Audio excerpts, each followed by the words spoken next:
ده يا جماعة شكل البيتزا بعد ما قطعتها وطلعتها. بصوا الشكل جامد جامد الصراحة. بصوا من جوه عاملة ازاي ومحشية. السلام عليكم ورحمة الله وبركاته. ازيكم عاملين ايه؟ وحشتوني جدا جدا.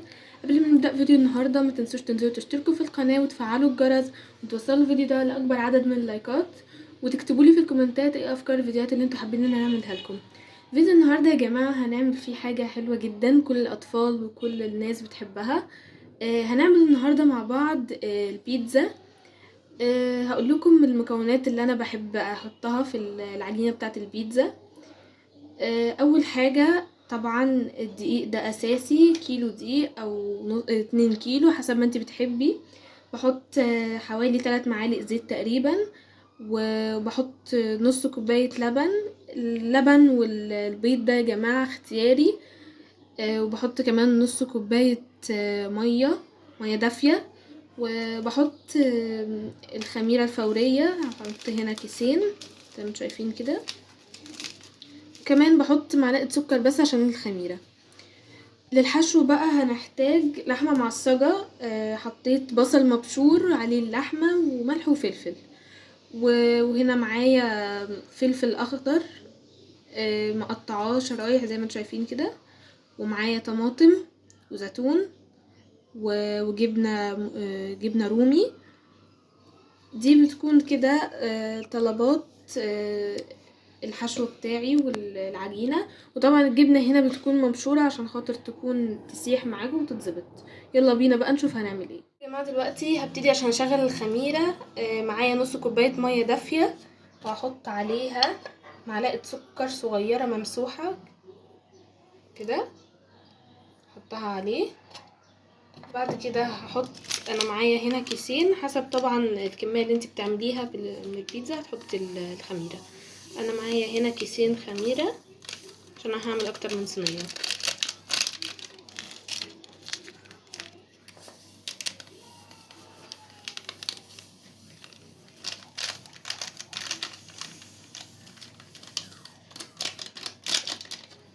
بس هقلبهم لغايه لما السكر يدوب.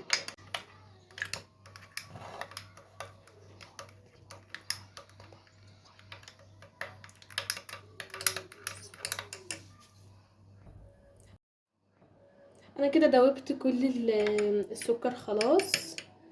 هحوش المعلقه واغطيها بطبق صغير واسيبها لغايه لما تفور عشان اتاكد ان هي شغاله كده. يا جماعه انا حطيت الدقيق في الطبق. هبتدي دلوقتي احط البيض بتاعي. انا طبعا حاطه على الدقيق ده رشه ملح بس عشان تظبط الطعم. ابتدي دلوقتي احط البيض.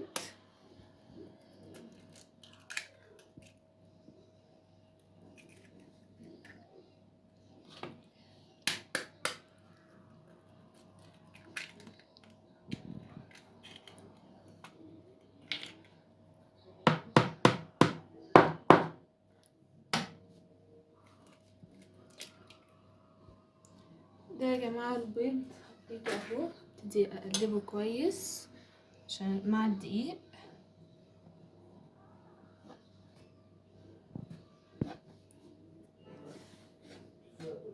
ده يا جماعه شكله اهو. هبتدي بعد كده بقى احط اللبن. طبعا يا جماعه انا حاطه الحاجات دي زياده. لو لسه لقيته ما لمتش معاكم كويس زودوا ميه دافيه او لبن لو انتوا عايزين تدوله قيمه غذائيه اكبر. ابتدي انزل باللبن كده واقلب عشان اشوف، ما احطش كله مره واحده عشان اتاكد بس عشان ما يبصش مني ويطلع زياده اللبن اهو. احتاج تاني.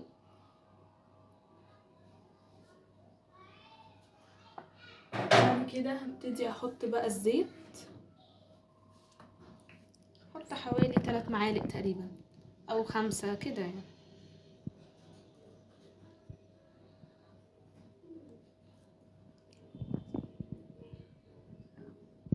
دلوقتي يا جماعه هحط الخميره. بصوا انتوا شايفين عملت ايه. احط الخميره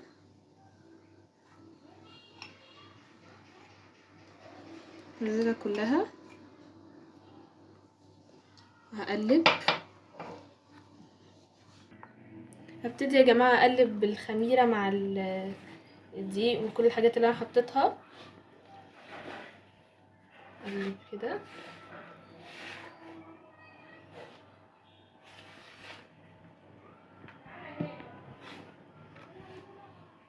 اهو. هو طبعا محتاج شويه ميه تاني اكيد، فهظبط بقى الميه والعجينه وكل حاجه وارجع لكم تاني.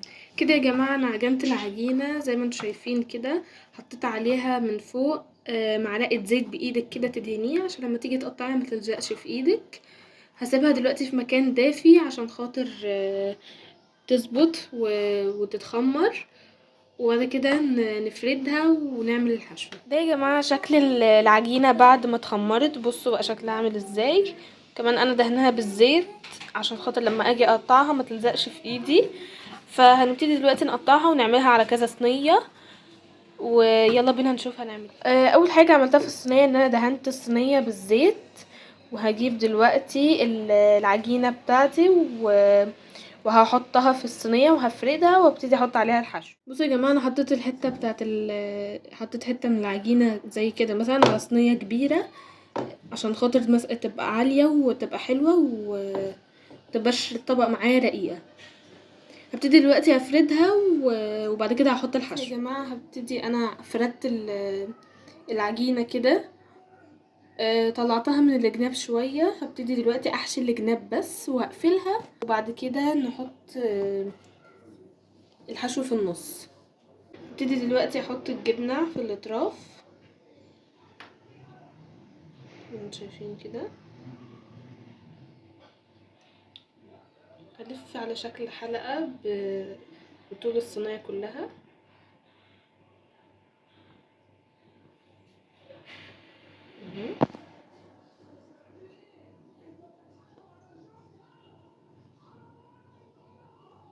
اهو انا كده خلصت حوالي نص الصينيه.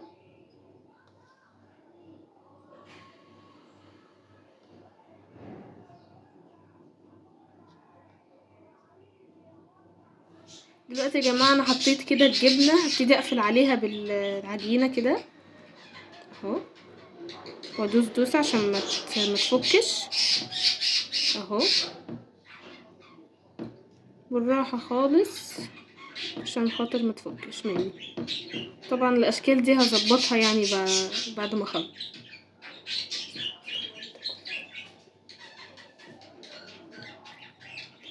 اهو. انا كده خلصت نص الصينيه تقريبا، برضو هبتدي اكمل، هقفل كل ده. والاشكال اللي انا عملتها بصوابع دي هفردها بعد ما اخلص، بعد ما اقفل كل الجناب على الجبنه.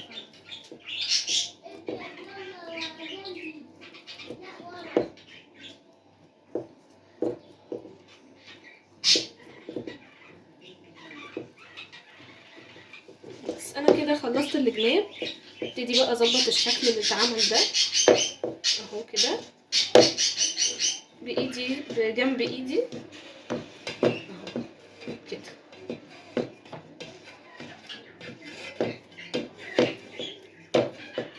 بس كده شكل البيتزا بعد ما خلصت الجناب. دلوقتي هبتدي احط صلصه الطماطم. انت ممكن كمان تعمليها بالطماطم اللي انت بتعمليها في البيت، بس انا بستسهل يعني وبجيب اللي من بره.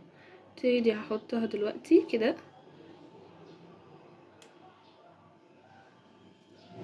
كمان هعمل الجناب بيها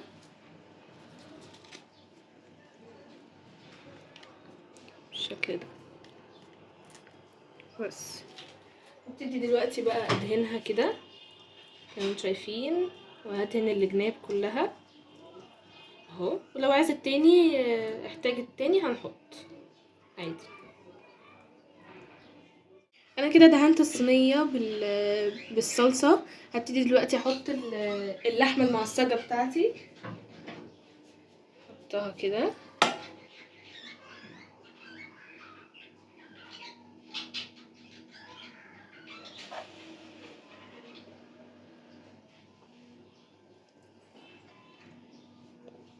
اوزع اللحمه في كل حته عشان ما يبقاش في حته مش ما فيهاش او فاضيه اهو.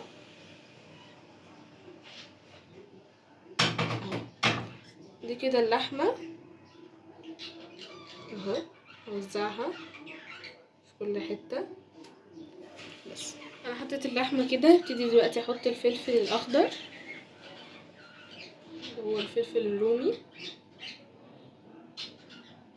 هوزعه برضو من فوق كده عشان يتحط في كل حتة.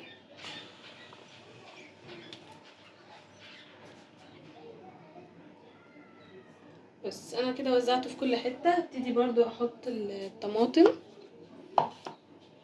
الطماطم دي بقى بحب ارسمها عشان ايه ما يبقاش شكلها مش حلو، فمعلش يعني استحملوني.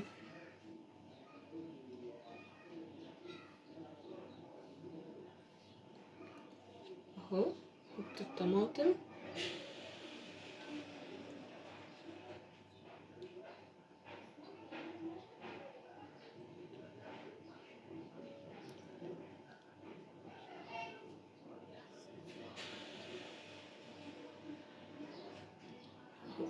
انا كده حطيت الطماطم. احط تاني ممكن في الحتت الصغيرة دي تطلع على جنب. كفايه كده طماطم. احط الزيتون بقى.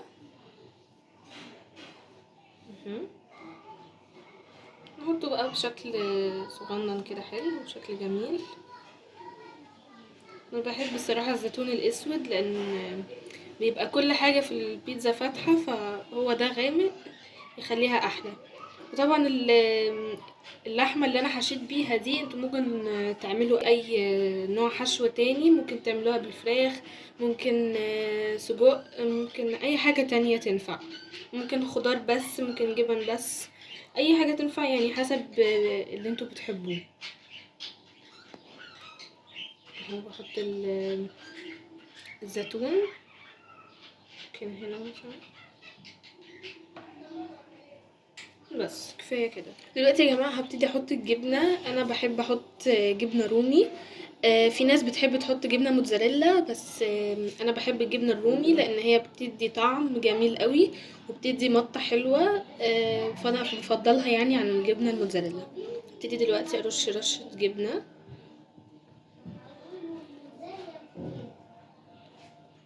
احط جبنه.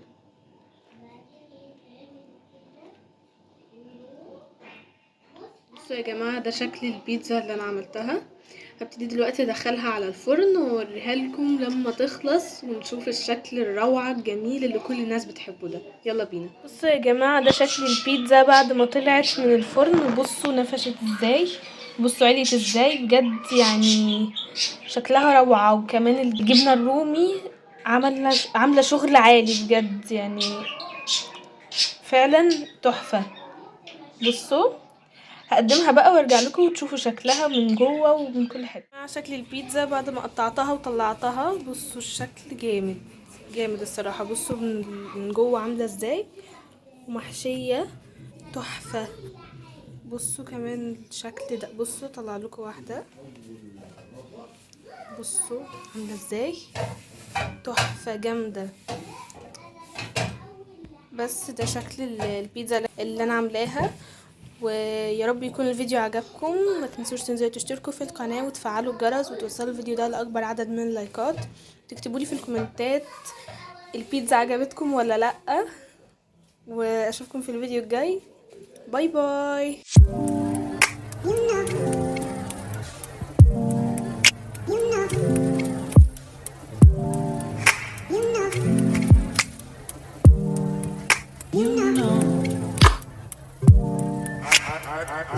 I begin to